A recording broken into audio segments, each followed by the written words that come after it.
پنجاب بھر میں شدید بارشوں اور طوفانی آندھیوں کی وجہ سے پورے پنجاب کے مختلف شہروں میں تباہی پھیل گئی ہے۔ بجلی کا نظام بالخصوص جو ہے وہ درم برم ہو گیا ہے۔ لوگوں کی چھتیں، دیواریں، بجلی کے پول جو ہیں وہ گر گئے ہیں۔ ناظرین، یہ مناظر آپ دیکھ رہے ہیں حویلی لکھا سے پیر گنی اسٹریٹ کے لیے اسپیشلی ایک فیڈر جو ہے وہ نکالا جا رہا ہے۔ یہ ہائی ٹینشن تاریں آپ کو گری ہوئی نظر آ رہی ہیں۔ یہ بجلی کے پول جو ہیں، یہ متعدد پول جو 1 درجن سے زائد ہیں وہ گر گئے ہیں۔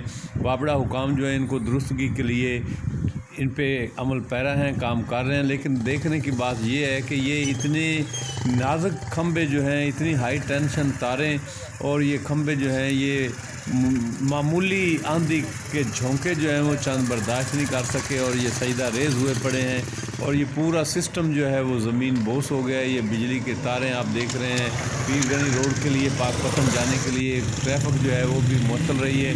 یہ آپ دیکھ رہے ہیں یہ کھمبا جو ہے یہ بھی گرنے کے قریب ہے۔ یہاں پر ان کی ٹیمیں جو ہیں وہ پہنچی ہوئی ہیں۔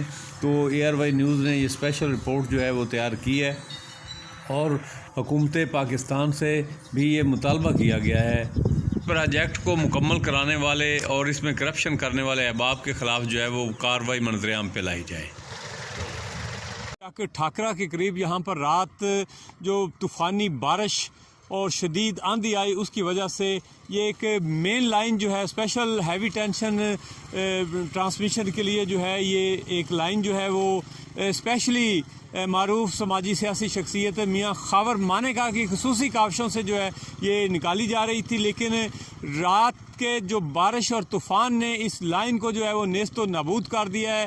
محکمہ وابڑہ کی طرف سے مبینہ طور پر اتنی غفلت اور نااہلی کا ثبوت فراہم کیا گیا ہے کہ یہاں پر یہ جو انہوں نے اس کی بیس بنائی ہے وہ انتہائی نکمی بنائی ہے، جو رات طوفان کو جو ہے وہ برداشت نہیں کر سکی، جبکہ یہ 11 kV کی ہائی ٹینشن ویوز جو ہیں، تاریں جو ہیں یہاں سے گزر رہی ہیں۔ علاقہ مکینوں نے اس کی فوری درستگی کے ساتھ ساتھ محکمہ وابڑہ کے چیف لیسکو سے اس کی انکوائری کا مطالبہ کیا ہے اور جو لوگ اس میں ملوث ہیں ان کے خلاف خصوصی سزاؤں کا مطالبہ کیا ہے۔ جی